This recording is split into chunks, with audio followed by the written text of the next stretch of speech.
পুরি বানানো এত সহজ সেটা যদি আগে জানতাম তাহলে কখনোই কিনে খেতাম না।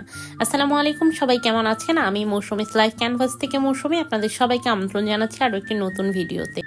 পুরি বানানোর জন্য মেইন যে ইনগ্রেডিয়েন্টস সেটি হচ্ছে ময়দা। আপনারা একটু ভালো ব্র্যান্ডের ময়দা নেবেন, তাহলে পুরিটা একটু বেশি ফুলকো হবে এবং খুব সফট হবে। তো পুরির মধ্যে আমি কিন্তু কুসুম গরম পানি দিয়ে নিলাম। পানিটা কিন্তু অবশ্যই কুসুম গরম হতে হবে এবং পরিমাণ মতো চিনি এবং সামান্য তেল দিয়ে আমি খুব ভালোভাবে এটা মথে একটু ডো তৈরি করে নিব। আর ডোটা কিন্তু খুব বেশি নরম হবে না, খুব বেশি শক্ত হবে না, মিডিয়াম হবে। আমি এই তো হাতের আঙুল দিয়ে আপনাদেরকে দেখিয়ে দিলাম।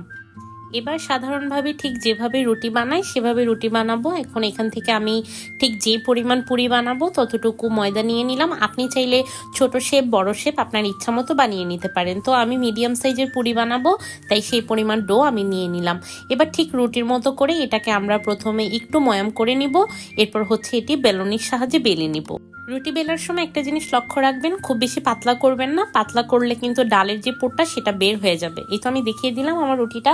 এবার আমি ডালের যে পুর সেটা নিয়ে নিলাম। আর ডালের পুর কিন্তু সাধারণভাবে ডালটা সিদ্ধ করবেন, এতে একটু জিরা গুঁড়া আর একটু লাল মরিচের গুঁড়া আর পরিমাণ মতো লবণ আর হলুদ দিয়ে এটা শুকনো করে সিদ্ধ করে নেবেন। আপনার ডালটা কিন্তু অবশ্যই শুকনো হতে হবে। ডাল যদি শুকনো না হয় তাহলে কিন্তু পুরিটা ভেঙে যাওয়ার চান্স থাকবে। তো এবার এই তো ডাল দিয়ে আমি এটাকে একটু সিল করে নিলাম। সিল করে এখন আবার একটু বেলে নিব। আর একটু সামান্য ডাল বের হলেও তেমন কোনো প্রবলেম নেই, সেটি আপনি হাত দিয়ে পরিষ্কার করে একটু চেপে দিয়ে তারপরে ভেজে ফেলবেন। একইভাবে আমি আরও কয়েকটি পুরি বানিয়ে নিলাম। আশা করি এভাবে খুব সহজেই আপনারা বাসায় পুরি বানাতে পারবেন। এই শীতের সন্ধ্যায় পুরি খেতে কিন্তু খুব বেশি ভালো লাগে, তাই আমিও আজকে বানিয়ে নিলাম। এবার হচ্ছে ভাজার পালা। পুরি ভাজার আগে এই জিনিসটা লক্ষ্য রাখতে হবে, পুরি কিন্তু ডুবো তেলে ভাজতে হয়, তাই আপনি একটু ছোট পাত্র নেবেন। এবার গরম ডুবো তেলের মধ্যে আমি বেলে রাখা পুরিটা দিয়ে দিলাম। এবার আস্তে আস্তে করে ভেজে নিব। হালকা একটু চাপ দিলেই কিন্তু পুরিটা খুব বেশি ফুলে উঠবে। এই যে দেখুন খুব সুন্দরভাবে পুরিটা ফুলে উঠেছে। আমি আপনাদেরকে একটু ভালোভাবে দেখিয়ে দিলাম।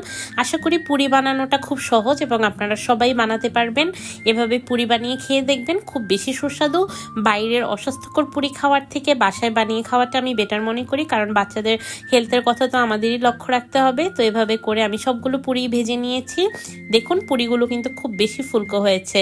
তো কে কোথা থেকে আমার ভিডিওটি দেখছেন অবশ্যই কমেন্ট করে জানাবেন। আর ভিডিওটি যদি ভালো লেগে থাকে তাহলে অবশ্যই একটু লাইক কমেন্ট শেয়ার করবেন। ফেসবুক থেকে যদি দেখে থাকেন তাহলে আমার পেজটা ফলো করে দিবেন। আর যদি ইউটিউব থেকে দেখে থাকেন তাহলে অবশ্যই আমার ইউটিউব চ্যানেলটি সাবস্ক্রাইব করে দিবেন। অনেক ধন্যবাদ আপনাদের সবাইকে।